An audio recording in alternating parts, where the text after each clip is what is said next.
নমস্কার বন্ধুরা, তোমাদের জন্য আবার একটা থালির রেসিপি নিয়ে চলে এসেছি। বাঙালির প্রধান উৎসব দুর্গাপুজো, তা মাছের থালি হবে না সেটা কি হয়?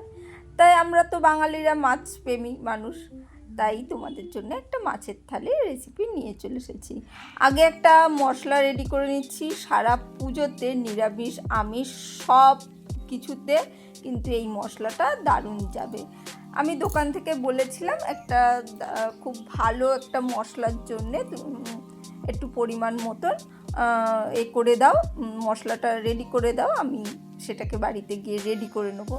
তাই দোকানদার সেই মতন একটা বিরিয়ানির মশলা আমাকে রেডি করে দিয়েছে, ওরা পরিমাণ মতন দিয়ে দিয়েছে। আমি এটা রুটি করার পর গ্যাসটা বন্ধ করে দিয়েছি। গ্যাস মানে চাটুটা গরম ছিল, সেই চাটুর ওপরে দিয়ে দিয়েছি। এখানে দারচিনি অনেক কিছুই রয়েছে, ছোটো এলাচ, তারপরে স্টার অনিয়ন, সব একটা বিরিয়ানির মশলা, সেটাকেই আমি গুঁড়ো করে নিয়ে নিচ্ছি। কোনো পরিমাণ তোমাদের আমি বললাম না, দোকানে গিয়ে বললে, চেনা জানা দোকান থাকলে তারা ঠিক মতন পরিমাণ মতন কিন্তু এরকম মশলা তোমাদের রেডি করে দেবে। এখানে কাতলা মাছ নিয়েছি, কাতলা মাছগুলোকে লবণ হলুদ মাখিয়ে নিলাম, আর দিচ্ছে চিংড়ি। কাতলা আর চিংড়ি দিয়েই আজকে থালিটা সাজিয়েছি। জানি না কতটা কি তোমাদের ভালো লাগবে, আর কোনো কিছু যদি ভুল ত্রুটি মনে হয় অবশ্যই বলো, জানিও, আর অবশ্যই ক্ষমা করে দিও। সবাইকেই দেখে শেখার চেষ্টা করি, জানার চেষ্টা করি, সেই মতনই করারও চেষ্টা করি, আর নিজের মতন সাজাই অবশ্যই।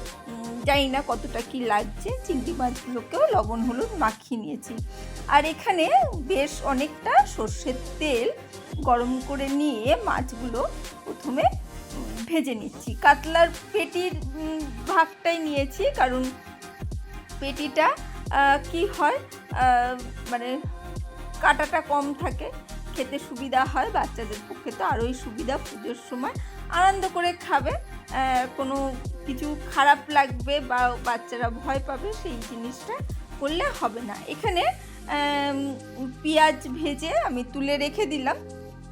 প্রথমে কাতলার কালিয়া করছি, তাই পেঁয়াজ ভেজে তুলে রেখে দিয়েছি। এখানে একটু দারচিনি, ছোটো এলাচ ফাটিয়ে একটু কয়েকটা লবঙ্গ ফোড়ন দিয়ে একটু ভেজে নিয়ে প্রথমে আদা রসুন আর লঙ্কা বাটাটা দিয়ে দিয়েছি, সেটাকে কষিয়ে নিলাম। সামান্য একটু লবণ দিয়েছি, আর দিয়ে দিলাম টমেটো কুচি, দিয়ে ভালোভাবে কিন্তু আমি মশলাটাকে কষিয়ে নিচ্ছি। টমেটোটা যেহেতু একটু পরে দিলাম, তাই ভালো করে নাড়াচাড়া করছি যাতে টমেটোটা ভালো করে গলে যায়। একটু খুন্তি দিয়ে একটু চেপে চেপে দিলেই হয়ে যাবে।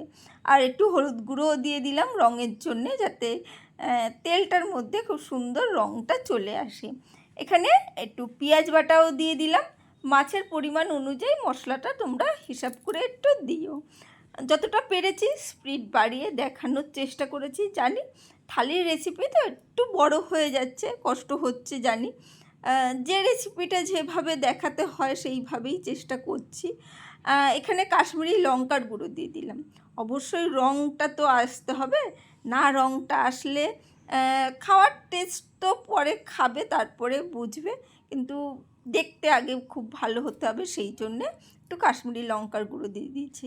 আর সামান্য একটু চিনি দিলাম, একটু চিনি দিলে ব্যালেন্সটা ভালো হয়, স্বাদটা ভালো আসে, তাই হালকা করে একটু চিনি দিয়ে দিলাম, খুব কম পরিমাণ। তোমাদের যদি মনে হয় না দেবে দিও না। আর এখানে একটু জিরে আর ধনে গুঁড়ো মিক্স করা আছে, সেটাকে দিয়ে দিয়েছি। দিয়ে একটু দিয়ে দিলাম লবণ। ভালো করে মনে হচ্ছে লবণটা যেন একটু কম রয়েছে, তাই একটু লবণ দিয়ে দিয়েছি। দিয়ে ভালো করে কষিয়ে নিচ্ছি। আর এখানে কাজু বাদাম পেস্ট করে রেখেছিলাম মিক্সিতে, সেই পেস্টটা দিয়েছিলাম। দিয়ে সেটাকেও ভালো করে সুন্দর করে মশলাটা অবশ্যই কষিয়ে নেবে। যত সুন্দর করে কষাবে তত সুন্দর খেতে লাগবে, সেই জন্যে বললাম। আর টমেটোগুলোকে যতটা পাচ্ছে নরম করে দিচ্ছি। এরপরে মশলাটা কষানো হয়ে এসেছে। এখানে পেঁয়াজ যে ভেজে রেখেছিলাম সেই ভাজা পেঁয়াজগুলো দিয়ে দিলাম। দিয়ে ভালো করে নাড়াচাড়া করে নিয়েছি। এরপরে একটু জল আমি দিয়ে দেবো, একটু হালকা করে গরম জল করে রাখবে, রেখে ঝটপট করে নেবে।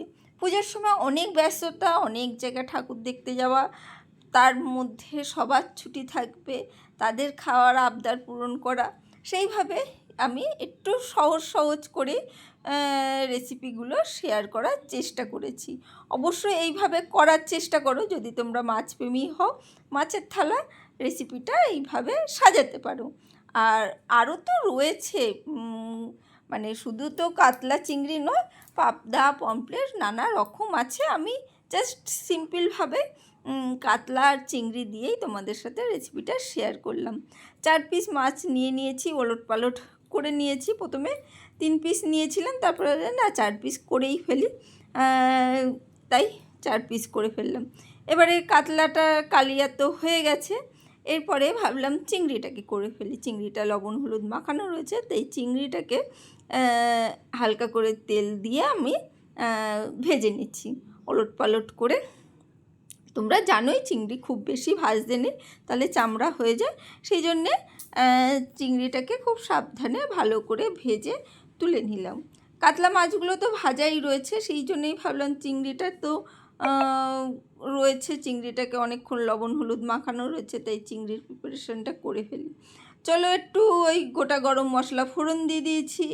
এরপরে তেলের ওপর প্রথমে এবারে দিলাম পেঁয়াজ বাটাটা হালকা নাড়াচাড়া করার পরে রসুন, আদা আর কাঁচা লঙ্কা বাটাটা দিয়ে দিয়েছি। বাটাবুটিগুলো আগে থেকে করে নেবে, তাহলে কি হবে, খুব সুবিধা হবে পুজোর সময়। এই জিনিসগুলো কিন্তু খুব তাড়াহুড়োর সময় এই জিনিসগুলো মাথায় রেখে দিতে হবে। একটু লবণ দিয়ে কষিয়ে নিচ্ছি, তার মধ্যে একটু ধনে এবং জিরের গুঁড়োটা দিয়ে দিলাম, কাশ্মীরি লঙ্কার গুঁড়োটাও দিয়ে দিলাম, দিয়ে হালকা করে জল দিয়ে ভালো করে মশলাটা কষিয়ে দিচ্ছি। এখন নারকেল কুড়ে দুধ বের করার মতন সময় নেই, প্রচুর ব্যস্ততা, তাই আমি এখানে ক্রিম দিয়ে করব। একটু দুধ দেবো অবশ্যই, আর সেই জন্যই আমি চিনি দিয়ে দিলাম। একটু চিনি দিয়ে ভালো করে, কিন্তু একটু মিষ্টি যেহেতু হয় মালাইকারি, তাই চিংড়ির মালাইকারিটার জন্য একটু চিনি দিয়ে দিয়েছি। এখানে একটু দুধ গরম ছিল, সেই দুধটা আগে দিয়ে দিলাম।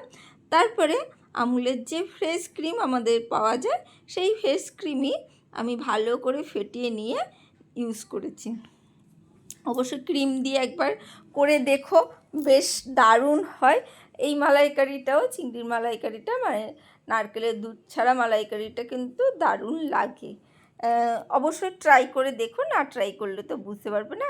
ভালো করে ফুটিয়ে নিয়েছি, নিয়ে ওই যে গরম মশলা গুঁড়োটা করে নিয়েছি, সেই গরম মশলা গুঁড়োটা দিয়েছি। ও কাতলা কালিয়ার মধ্যেও দিয়েছিলাম, বলেছি কি আমার খেয়াল নেই, লাস্টে দিয়ে আমি কিন্তু ওই গ্যাসটা বন্ধ করে দিয়েছিলাম।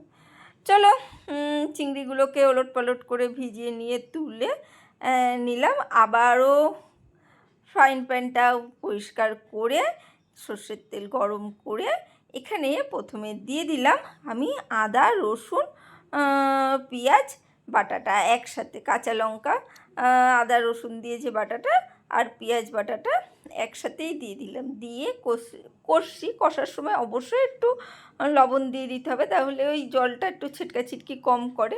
আর একটু সামান্য চিনি দিয়ে দিয়েছি, দিয়ে ওই ধনে জিরের গুঁড়োটাও দিয়ে দিলাম। আর এখানে দিয়ে দিলাম টক দইটা ফেটানো হয়নি। দেখো, যদি না ফেটানো থাকে তাহলে যদি ভুল করে দিয়ে দাও, তাহলে কি হবে, এইভাবে কড়াইটা একটু হালকা করে উঁচু করে নিয়ে এইভাবে নাড়বে, একটু নাড়াচাড়া করলেই কিন্তু টক দইটা ফেটানো মতন হয়ে যাবে। আর অবশ্যই দই দেওয়ার পর একটু লো ফ্লেমে করতে হবে। আর এখানে আমি হলুদ দিইনি, তাতেই কিন্তু দারুণ একটা কালার এসে গেছে। এরপরে ওই গরম মশলা গুঁড়োটাও দিয়ে দিলাম, যে স্পেশাল মশলাটা রেডি করেছিলাম প্রথমে, সেইটা। তারপরে ওলট পালট করে নামিয়ে নিয়েছি। এরপরে মাছ হচ্ছে, একটু চাটনি হবে না, তাই চাটনিটা করে নিলাম। চাটনিটা আমি পুজোর জন্যে একেবারে রেডি করে নিয়েছি আমগুলোকে। এখন ওই দোফালা আম তো, সেই জন্যে খুব টক, তাই একটু কেটে একটু সেদ্ধ করে নিয়েছি। সেদ্ধ করে তারপরে ওই কালো সর্ষে ফোড়ন দিয়ে অল্প করে তেলের মধ্যে কালো সর্ষে ফোড়ন দিয়ে সেদ্ধ করা আমগুলো, মানে জল ফেলে দিয়েছি একটু হালকা সেদ্ধ করে, সেই আমগুলোকে দিয়ে ভালো করে আমি নাড়াচাড়া করে নিচ্ছি। আর এখানে নাড়াচাড়া করে একটু লবণও দিয়ে দিয়েছি। আর লবণ দেওয়ার পর নাড়াচাড়া করে বেশ অনেকটা চিনি দিয়ে দিলাম। এইটা মানে সারা পুজোয় আমার চাটনিটা লেগে যাবে, তাই এইভাবে রেখেছি। আর একটা মাছ ভাজা রেখে দিয়েছিলাম, ভাজা মাছ খেতে তো আমরা খুব ভালোবাসি। এইভাবেই সাজালাম। থালাটা কেমন লাগলো অবশ্যই জানিও। আর মিষ্টি না হলে বাঙালির তো হয় না, তাই পান্তুয়া আর রসগোল্লা দুটোই রেখেছি। Bye bye.